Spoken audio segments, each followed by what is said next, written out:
गुणगुनानी प्यारी सास संगत जी, आप ये एक बार ज़रूर सोच कर देखिए कि आप किसी के घर जाते हैं और वो इंसान व्यक्ति दरवाज़ा खोलता है और आपको देखकर ही वो दरवाज़ा मुँह पे बंद कर देता है, तो आपको कैसा एहसास होता है? ऐसे ही हमारे साथ भी होता है जब हम गलतियाँ कर बैठते हैं और हमसे वाहिगुरु जी सच्चे पातशाह हमारे नाराज़ हो जाते हैं और हमसे मुँह फेर लेते हैं। तो उनकी नाराज़गी ख़त्म करने के लिए ये शब्द है, ये शब्द ज़रूर सुनाइएगा। और संगत जी, आपको ऐसा लगता है कि गुरु साहब जी मेरे से नाराज़ है या तो मेरे गुरु नानक पातशाह से नाराज़ है, या तो आपको ऐसा लगता है कि उनने मेरे से कृपा दृष्टि हटा ली है, तो ये शब्द उनको अकेले में ज़रूर सुनाइएगा जैसे वो आप पे कृपा कर दे। और संगत जी, हम इस शब्द की मेन पंक्ति लेते हैं, दैट इज़ इस शब्द का अंग है 484, राग आसा का है ये शब्द। ये शब्द आत्मा का परमात्मा के लिए प्रेम और विराग दिखाता है। पंक्ति ये है कि करवट दे मोको काहे को मारे, दैट इज करवट दे मोको काहे को मारे। और संगत जी, इसका सरल अर्थ ये है कि मुझसे करवट बदल कर तुम मुझसे क्यों मार रहे हो, आप मुझे मुंह मोड़ कर मुझे क्यों मार रहे हो। ये प्यारी सात संगत जी, इस शब्द को और डीपली समझते हैं और इसका एक एक शब्द को समझते हैं, तो हम इस पंक्ति को 3 भाग में डिवाइड करते हैं। तो पहला भाग है करवट दे। करवट दे का अर्थ है कि परमात्मा का विमुख हो जाना, नाराज फेर लेना, कृपा दृष्टि हटा लेना। अक्सर ये हमारे साथ होता है, हमारी अनजाने जाने गलतियों की वजह से वाहिगुरु जी हमसे मुंह फेर लेते हैं। और दूसरा भाग है मोको। करवट दे मोको। मोको का अर्थ है कि मुझको, इस बेचारी आत्मा को, हम बेचारे नहीं हैं पर हमारी गलतियों की वजह से वाहिगुरु जी हमसे मुंह फेर लेते हैं, पर हमारे सच्चे पातशाह बख्शनहार है, वो हमको ज़रूर बख्शेंगे अगर हम उनको ये अकेले में शब्द सुनाएंगे।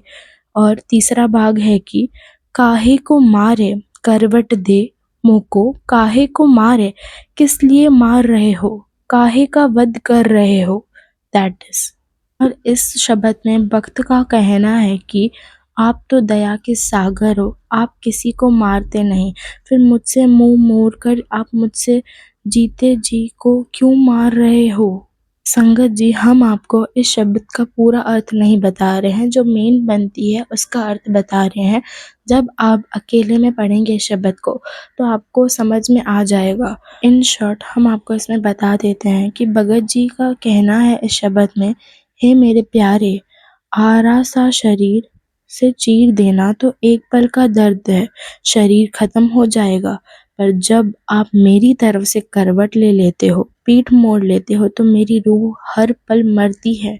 यह मौत से भी बड़ी मौत है। दुनिया में लोग कहते हैं मुझे मार ही क्यों नहीं देते, पर भगत का कहना है आपका मुंह मोड़ना ही मुझे मार देना है। संगत जी, जब तक परमात्मा सामने है दुख भी सुख है, जब परमात्मा ने मुंह मोड़ लिया सुख भी दुख है। इसलिए भगत पूछते हैं काहे को मारे, इस तरह तरसाकर मारने की क्या जरूरत है। अगर आप नाराज हो तो सामने आकर डांट लो, मार भी दो, पर पीठ मत दिखाओ। और संगत जी, ये पंक्ति हमें सिखाती है कि हम अक्सर वाहिगुरु जी से कहते हैं मुझे ये दे दो, मुझे वो दे दो, पर भगत जी कहते हैं मुझे कुछ नहीं चाहिए, बस आपकी नज़र चाहिए। अगर जीवन में दुख आ रहे हैं, बीमारी आ रही है, नुकसान हो रहा है, तो ये शरीर का चीर जाना है, पर इससे घबराना नहीं, अपना अंग नहीं मोड़ना। पर अगर हमारे कर्मों की वजह से वाहिगुरु जी हमसे मुंह मोड़ लेते हैं तो समझ लो जीते जी मर गए। इसलिए हर रोज़ अरदास में हम कहते हैं, हे वाहिगुरु जी, कभी अपनी मेहर वाली नज़र हमसे मत हटाना, हमसे करवट मत बदलना। को ये अरदास ज़रूर रोज़ करनी चाहिए कि सच्चे पातशाह, ये विरार में तपती हुई आत्मा की सबसे गहरी पुकार है। मैं हर जुल्म सह लूँगा पर तेरी जुदाई नहीं सह सकता, तू सामने आ जा, मेरे मुख अपनी तरफ कर ले। सच्चे पातशाह, तरस करो, तरस करो, तरस करो। वाहिगुरु जी, हम आपके अनजान बच्चे हैं, हम पे आपकी मेहर वाली नज़र हमेशा बनाए रखियो। संगत जी से बेनती है इस शब्द को अकेले में ज़रूर सुनाना और अपनी नाराज़गी दूर करवा देना। इसका शब्द और अर्थ दोनों डिस्क्रिप्शन बॉक्स में दिया गया, अकेले में बैठकर ज़रूर सुनाना। वाहिगुरू जी का खालसा, वाहिगुरू जी की